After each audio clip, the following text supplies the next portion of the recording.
মঙলবাৰে আমচুৰ নীলবাগান আঞ্চলিক সমিতি গঠন কৰা হয়। সদৌ অসম সংখ্যালঘু ছাত্ৰ ইউনিয়ন হোজাই জিলা সমিতিৰ অন্তৰ্গত বৃহত্তৰ নীলবাগান আঞ্চলিক সমিতিৰ সাধাৰণ সভা অনুষ্ঠিত হয়। উক্ত অনুষ্ঠানত আব্দুল আহাদক সভাপতি, ছামিম আহমেদক কাৰ্যকৰী সভাপতি, চৌদি হুছেইনক সাধাৰণ সম্পাদক হিচাপে 151জনীয়া এখনি শক্তিশালী আঞ্চলিক সমিতি গঠন কৰি দিয়া হয়।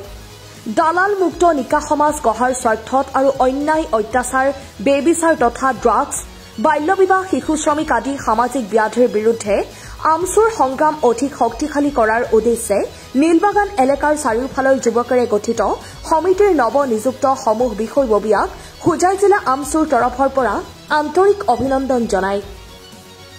ডবকাৰ পৰা লুৎফুৰ ৰহমানৰ ৰিপৰ্ট, D7 নিউজ। আজি হোজাই জিলা আমচুৰ অন্তৰ্গত বৃহত্তৰ নীলবাগান আঞ্চলিক সমিতিৰ সাধাৰণ সভা অনুষ্ঠিত হয় নীলবাগানৰ বজাৰৰ মাজমজিয়াত। আজি এই সাধাৰণ সভাত বৃহত্তৰ নীলবাগান এলেকাৰ বিভিন্ন সদৰগাঁও, মেথিগাঁও, আশীনগৰ আদিকে ধৰি বিভিন্ন ঠাইৰ শ শ যুৱকে আমচুত যোগদান কৰে আৰু মুৰব্বী সমাজৰ উপস্থিতিত সকলোৰে দিহা পৰামৰ্শ লৈ আমি আব্দুল আহাদ, আব্দুল আহাদক সভাপতি, চৈয়দ হুছেইনক সাধাৰণ সম্পাদক হিচাপে লৈ 151জনীয়া এখন শক্তিশালী আঞ্চলিক সমিতি গঠন কৰোঁ।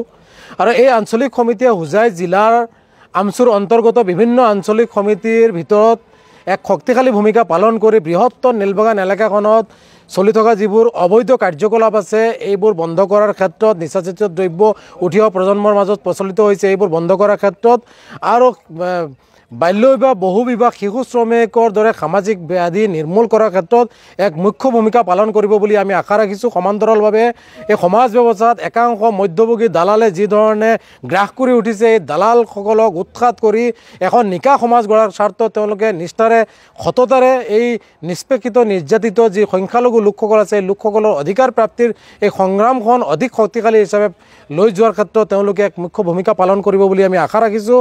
আৰু হোজাই জিলা আমচুৰ তৰফৰ পৰা পুনৰাই সভাপতি, সাধাৰণ সম্পাদক সহ সমিতিখনৰ প্ৰত্যেকজন সদস্যক আন্তৰিক অভিনন্দন, শুভেচ্ছা জ্ঞাপন কৰিছোঁ আৰু আশা ৰাখিছোঁ এনেধৰণে তেওঁলোকৰ গতিধাৰা অব্যাহত ৰাখি হোজাই জিলা আমচুক নীলবাগান আঞ্চলিক সমিতি এক শক্তিশালী ভূমিকা পালন কৰি শক্তিশালীভাৱে আগুৱাই যোৱাৰ ক্ষেত্ৰত তেওঁলোকে মুখ্য ভূমিকা পালন কৰি যাব বুলি আমি আশা ৰাখিছোঁ। ঠিক আছে।